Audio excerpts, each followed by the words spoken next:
I'm Lucy Johnston, and this is GB News Originals. Now, as world leaders fly into Brazil for the COP30 conference, the world faces a simple question. After 30 years of promises and trillions of money spent, why are global emissions still rising? Some call it progress, and others call this conference theatre. And as net zero policies push up energy bills at home, critics are asking whether these summits are really about saving the planet or saving face. My guest today is Professor Gordon Hughes, a former World Bank energy advisor who's seen how climate politics really works behind the scenes. So, welcome, Gordon. It's brilliant to see you on here, and thank you so much for joining us. You've been to COP yourself, and for those who haven't seen you don't know, what actually goes on behind closed doors? Is it a real negotiation? Does it make real change? Or is it more performance than progress? My judgment is that it's more performance than progress.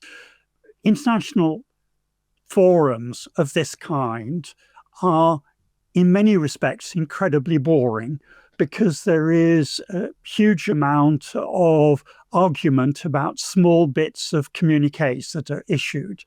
The real negotiations are done in advance by civil servants and the like, and all they argue about in situ at the conference itself is essentially how they're going to present it.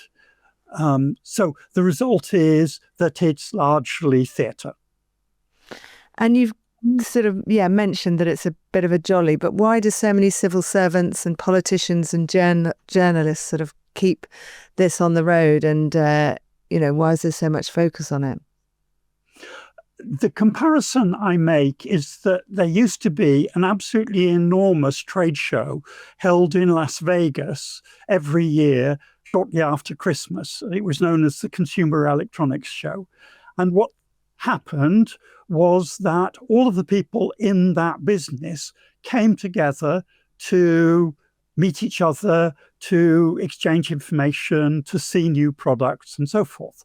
And that's what's going on for the most part at COP. It isn't what is going on between the governments, but it is all of the people who are wandering around the exhibition centre, we might call it, to essentially chat with each other. And that's why I describe it as a jolly, because it's an opportunity for people in the climate business to meet each other and gossip.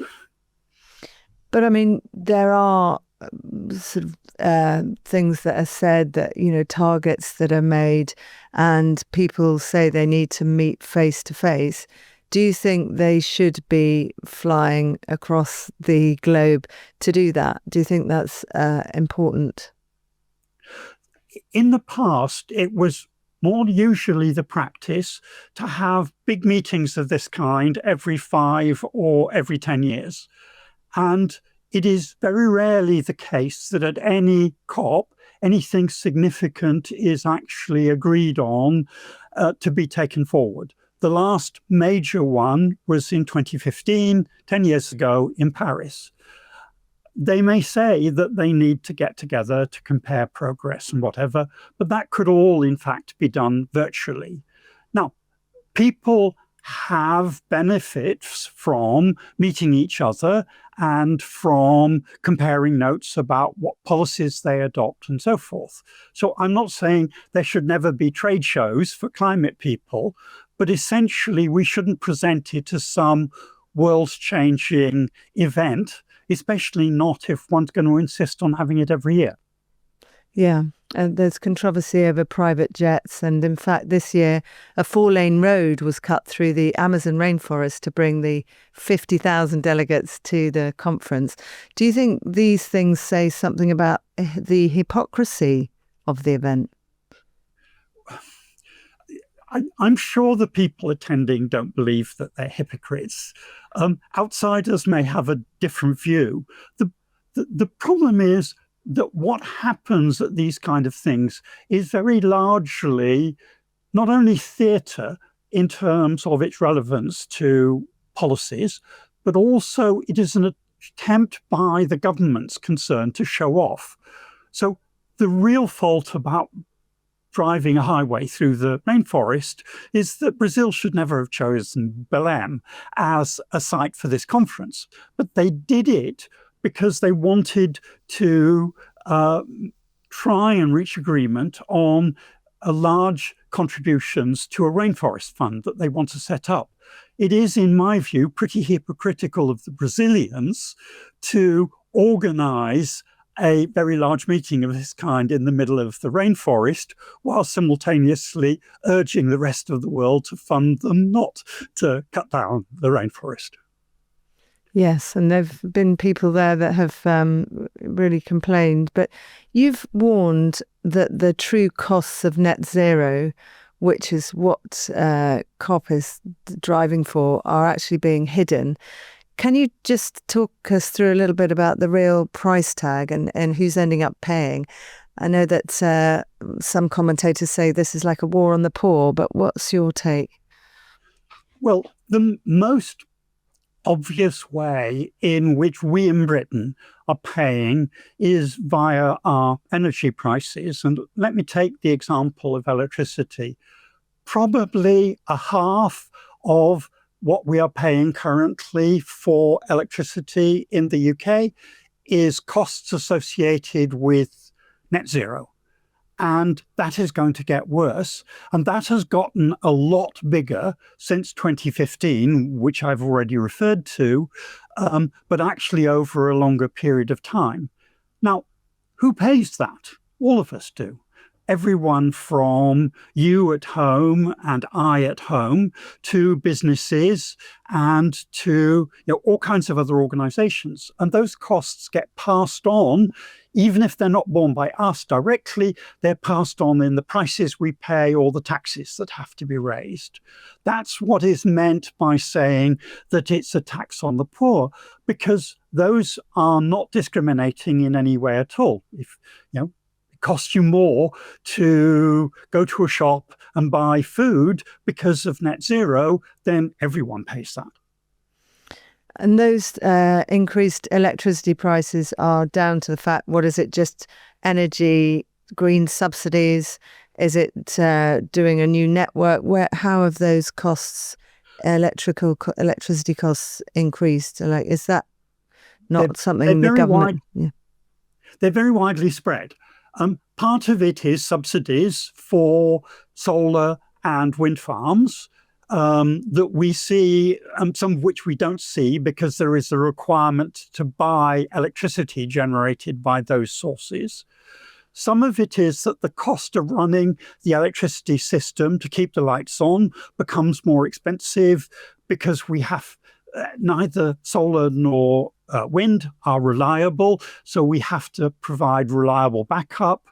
And then part of it is because we have to build larger and more extensive grid system in order to transport the electricity, whether it be from the North Sea or the north of Scotland or various other areas, to bring it to where we as customers are based, whether it be in London or as I am in the south of Scotland.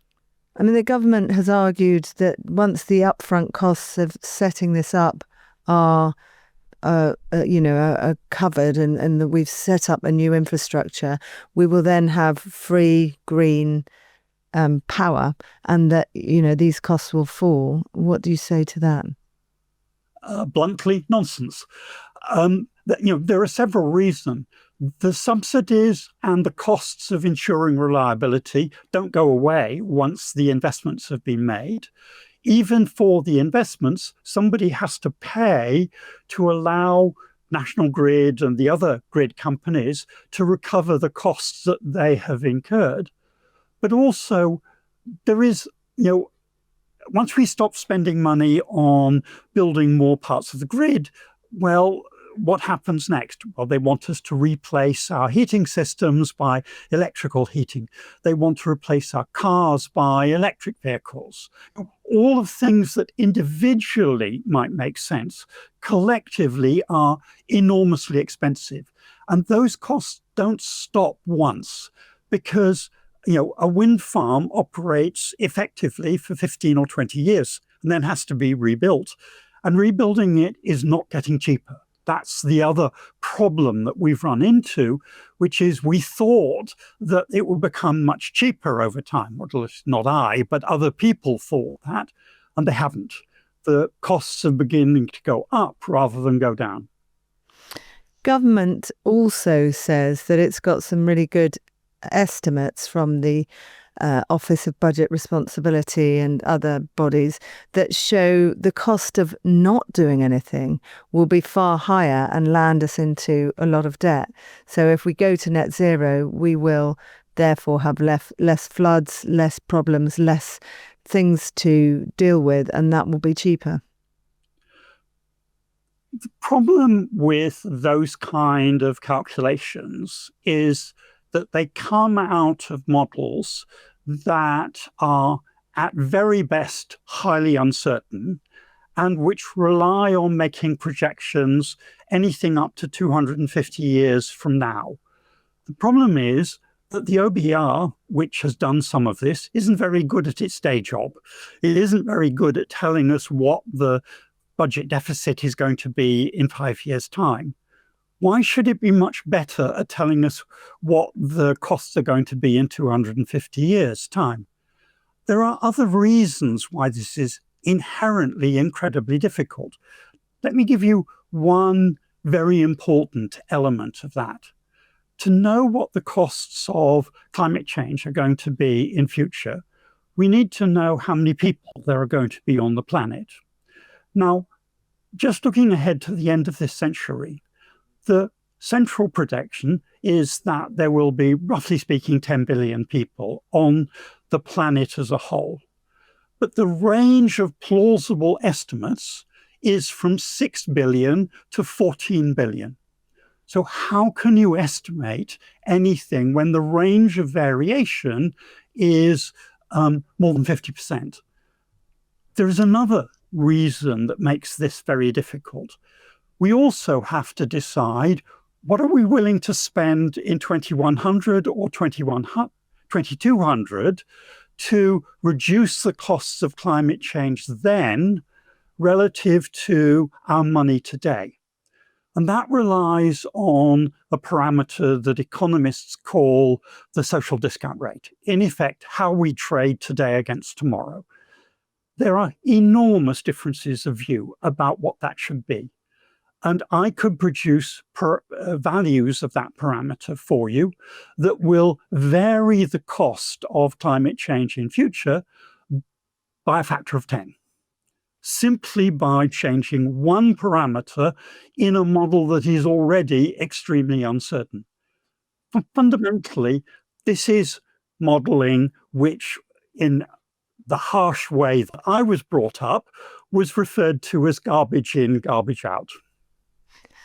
We've spent an estimated 14 trillion, I think, globally on climate policies since the Paris Agreement that you mentioned in 2015. And yet our carbon emissions are high as they've ever been, or even higher. Do you think this has become a case study in good intentions and bad economics? Why is this, why are we not getting anywhere with it? There is a well-known commentator, Roger Pielke, who produces what he calls an identity, which describes the evolution of carbon emissions over time. And there are three elements in that. The first is population growth that I've already referred to. The second is income per head of population. And by and large, we all want economic growth because it makes us better off individually, but also it's enormously important to reducing poverty around the world. And then the third element is the amount of emissions per $1,000 of global income. Now, what he shows is that that last parameter has gone down steadily over the last 30 odd years with no variation according to or before or after Paris in terms of the rate of decline. It's driven by technology and other things. So unless we are willing to sacrifice incomes in a very, very large scale, that very simple identity tells us that the kind of ambitions that are set by Paris and the like are just simply whistling in the wind. They're whistling in the face of forces, population growth and income growth, that are far stronger than any policies. So we're just sort of adding renewables on top of a problem that we can't fix, we can't do anything about. Is that your reading of it? Yes. And we're also assuming that a transition from fossil fuels to renewables can be achieved, firstly, quickly, and secondly, really. In other words, that there will be a real decline in the use of fossil fuels. Now, if you look over the last 300-400 years of history, what the history of energy tells us is that something like a new technology like renewables comes on top of the existing use of energy, previously from wood, then from coal, nowadays from gas, and so forth. In other words, we don't get a replacement of what we are using at the level of the world. We get an addition to that. And that addition takes anything from 50 to 100 years. And quite simply, there is no reason to believe that the process of bringing renewables or nuclear power is going to follow a very different path from what we have learned from experience of the last 200, 300 years. So this rush to net zero, as you've called it, by 2050 and with a large proportion by 2030, what do you think that's doing to us and what do you think of it? Well, we could achieve it if that was the goal that we had beyond anything else. But as I've implied, it would mean a very large sacrifice of income, either by lowering our incomes and therefore lowering our consumption, or by putting very large costs on everyone in terms of higher energy prices and the like. And of course, politicians know they can't sell that. They know that the willingness to be green, to reduce emissions, is maybe there, but not at the expense of people's living standards and at the expense of driving people into poverty. So essentially, and is that what we're saying? This would drive people into poverty? I mean, yes, you can't put a figure on that, but you're saying that, I mean, people already are heating or eating and that sort of thing. Are you saying that this will just yes. I mean, make that's it worse? exactly the choices that more and more people would be faced into, which is whether they heat, whether they have lights, I mean, even whether they have lights on, or whether they have a quality of life that they are used to. And it isn't just that. You know, our population is growing. In order, using simply the kind of calculations that I've described, you'd also need to find ways of cutting our population. You know, as it were, in effect, encouraging the decline in birth rates that has already occurred. Now, these are things that has never been explained explicitly to the population as a whole, and it's hard to see from the kind of choices that people make that they would willingly agree to the changes necessary to achieve the goals of net zero, whether the clean power goal by 2030 or the full goal by 2050. There's a lot been said about the hypocrisy around our decarbonisation, the exporting or getting imported goods from countries where they're still using fossil fuels widely, and importing wood pellets to Drax, to the plant there. I mean, is our decarbonisation policy largely an illusion, do you think? Yes, it is largely an illusion. there has been a modest decline in what is sometimes called the consumption-based measure of carbon emissions, that is, including what we import from abroad. But that's been a very modest decline, whereas our production-based emissions have gone down a lot. But what that has meant is that people have lost jobs in industries which are no longer operating in the United Kingdom, which have moved to China or elsewhere in the Far East. And any rapid reduction in emissions will inevitably involve that kind of transfer rather than global reduction in the emissions associated with what we in the UK do. Because as you said, I think before, our emissions are 0.1% of the global total, is that right?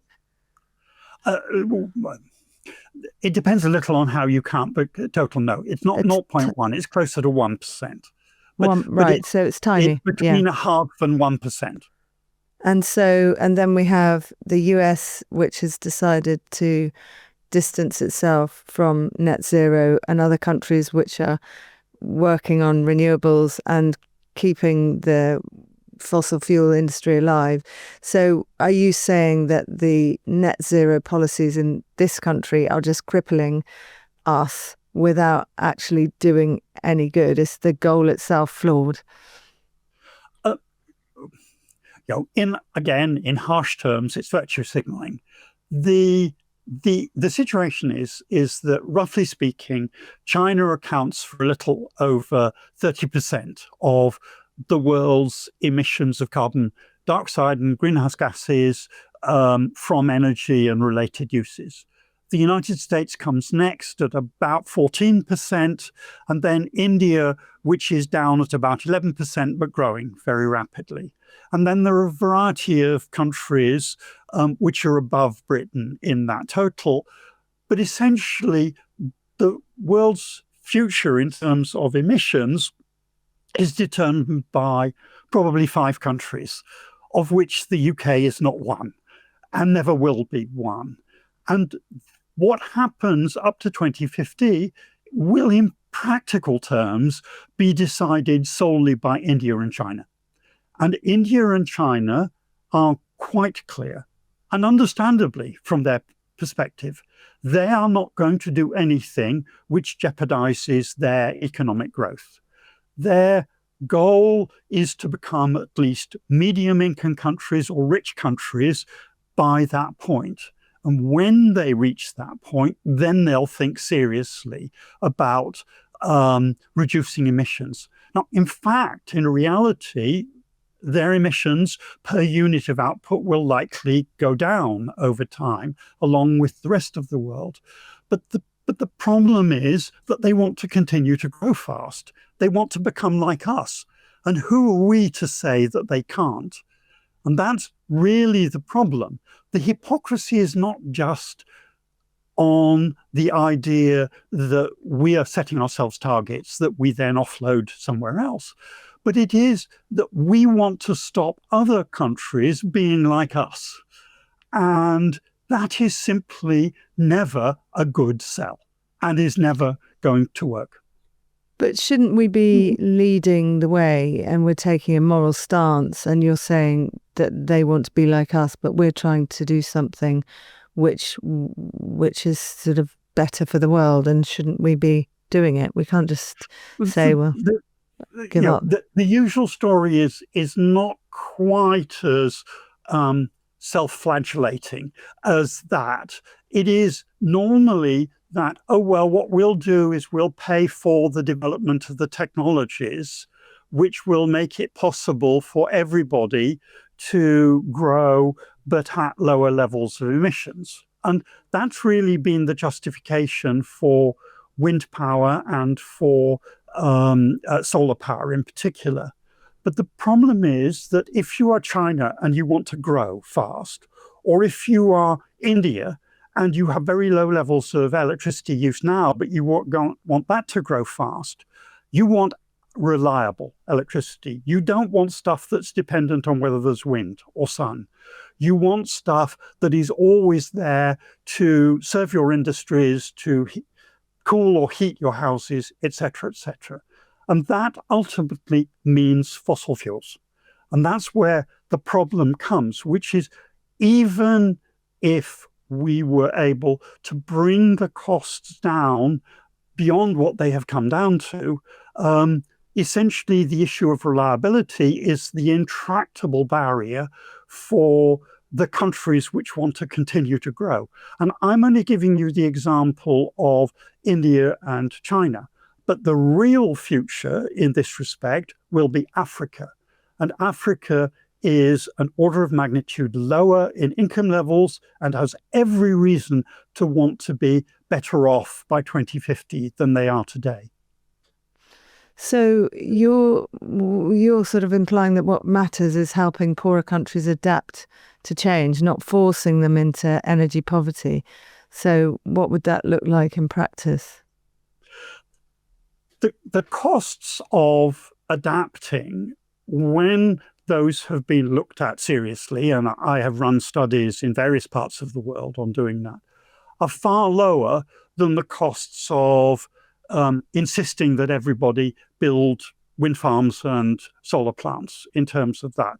They are, on average, probably 1% of GDP. Now, it's hard work, it involves commitment, but it can be done. One of the reasons it can be done is that in growing countries, you essentially build your infrastructure and your health systems and everything else to cope with somewhat higher temperatures. But the other thing that one has to remember is that the kind of figures that people were talking about still are in sort of the worst of the horror stories, are essentially long since disproven. They're not happening in that way. Temperatures are not... What figures are you talking about? We were told the planet will burn if we miss the 1.5 exactly. degrees. Yeah, exactly. You're saying that's been debunked? Oh, yes. Yes. I mean, the planet won't burn even if we go well over the tariff limits. But what will happen if we go over the tariff limits? A very mixed bag of things, because we have to remember that climate change is not all bad. Do we really miss having very cold winters in the United Kingdom? Do we more seriously miss the fact that far more people die from cold than die from heat stroke around the world? Do we miss the fact that actually with high levels of carbon dioxide, plants grow faster and better, and so we get more agricultural output? Now, those have to be set against the fact that there are disadvantages of a higher temperature. But the balance at low increases in temperature is very, very mixed. And that's one of the problems that arises with China. When people have done the calculations for China, China benefits net from higher temperatures for a considerable range. And the reason is that a lot of China is very cold in winter. So the choices are more complicated.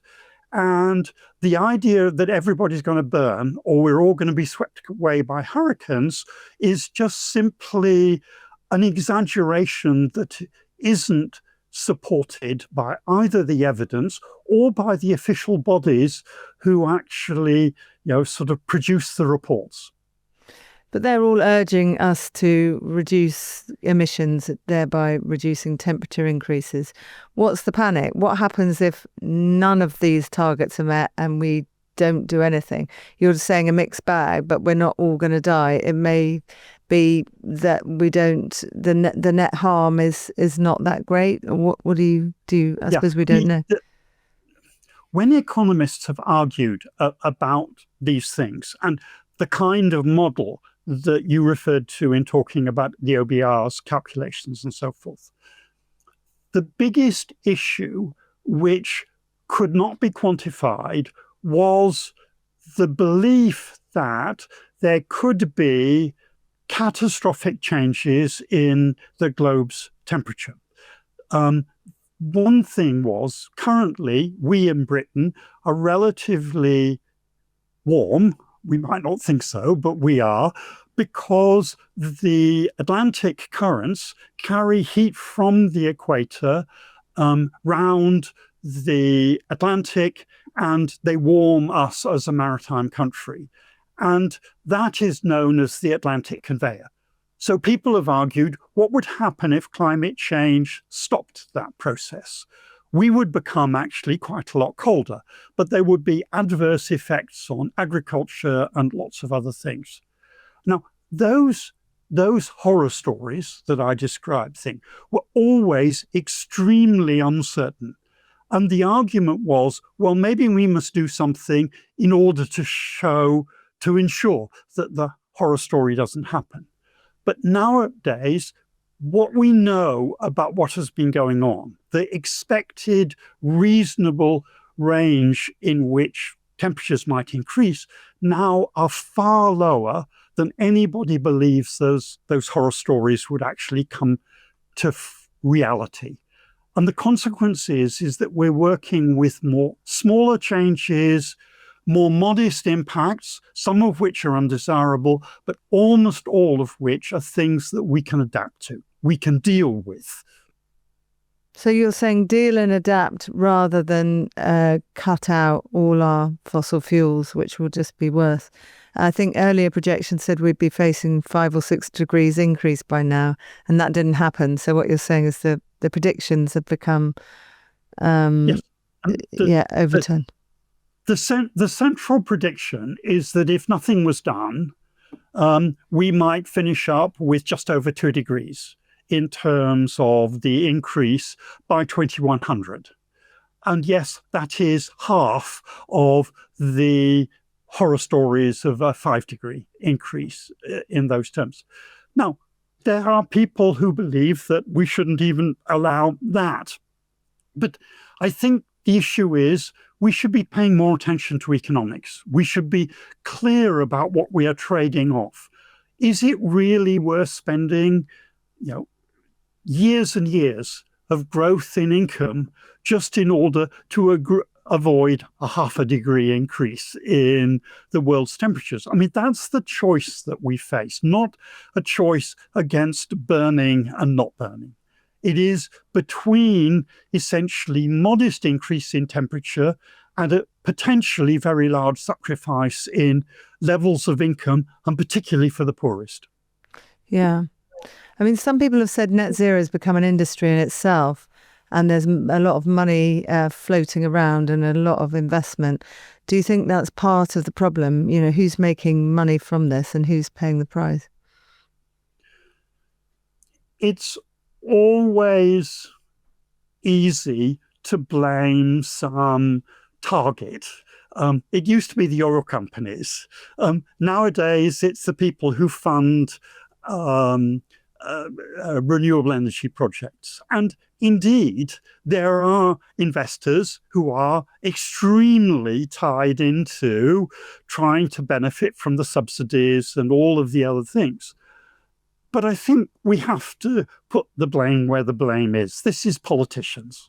These are politicians who buy the story and are willing, at least in terms of their rhetoric, to say that we should fix ourselves targets that are both unrealistic and for which they have no real idea how they could be attained.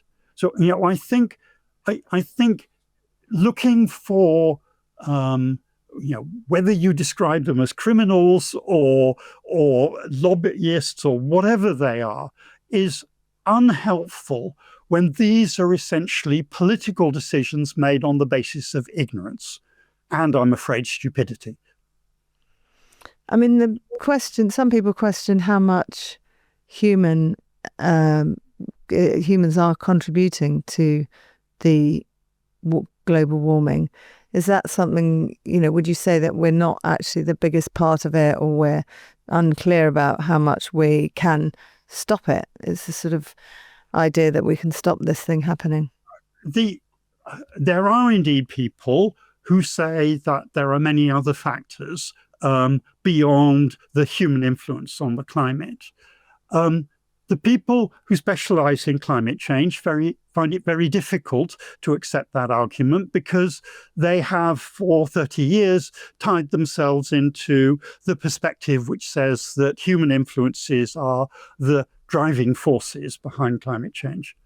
The reality is that we know that the world's climate has always been variable. We know that 200 years ago, it was a great deal colder at this time of year in London than it is now. And that's not because of climate change, it's because there was what was known as the Little Ice Age, which was between the 1600s and the middle of the 1800s.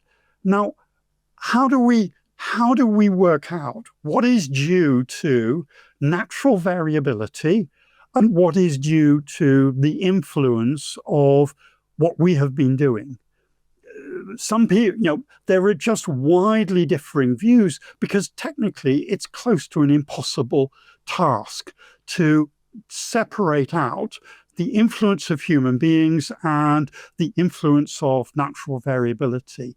But pretending that it is necessarily and only human beings is almost certainly wrong. The contribution of humans is probably not small, but it's not necessarily 100%. You've spoken before how hard it is to question net zero without being labelled a climate denier or something else. Why do you think this debate has become so closed? Because, this is very similar to a religious debate during the Reformation in Europe, when people commit themselves to views that are incredibly strong, on which they think determine their whole moral view of the world. And so the climate change community, at least in part, is dominated by people who are true believers and who wish to expel anybody who is not a true believer. And the consequence of that, as we know from cults everywhere, that it's intolerant and not very open to being challenged and to essentially the possibility that evidence may not support it. And so in essence, what we're dealing with is, I'm afraid to say, a cult. Wow. So, we've got 30 summits, trillions spent and emissions higher than ever. What's the honest verdict on COP30, which is starting next week, and on net zero? Do you think that, we need to take a different approach, including nuclear gas and new technology? We clearly can benefit from taking advantage of technologies that are economic, don't need to be subsidized, and which properly bear their costs. That almost certainly involves a role for renewable energy in a country like Britain, and even more, some renewable energy in places like Texas in the United States, which has amazing wind resources as well as amazing solar resources.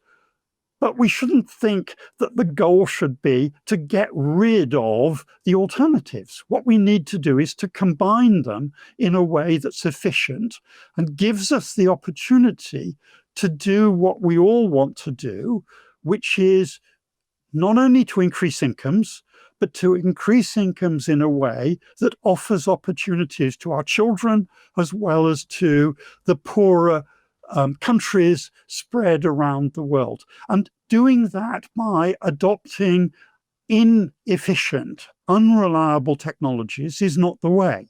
The way to do that is to provide things that work and that are cheap. Yeah. And I think you've said that we would do well to spend money on healthcare, maternity care, disease, poverty in those countries. Net zero is not a priority for many people in developing countries. I think that's right, isn't it? Yes, and I spent most of my career committed to the issues of how one raises incomes in the developing world. And in a sense, we should look at China. And instead of condemning it for all of the coal that they have burnt, look at the way they have moved probably 25% of their population from poverty by adopting policies that have offered opportunities, improvements in technology, and everything like that. And I want to see that happen in India and in Africa as well. Thank you so much, Gordon, for an absolutely fascinating podcast. This is GB News Originals. Please don't forget to like and subscribe below and download the GB News app, available now in the App Store.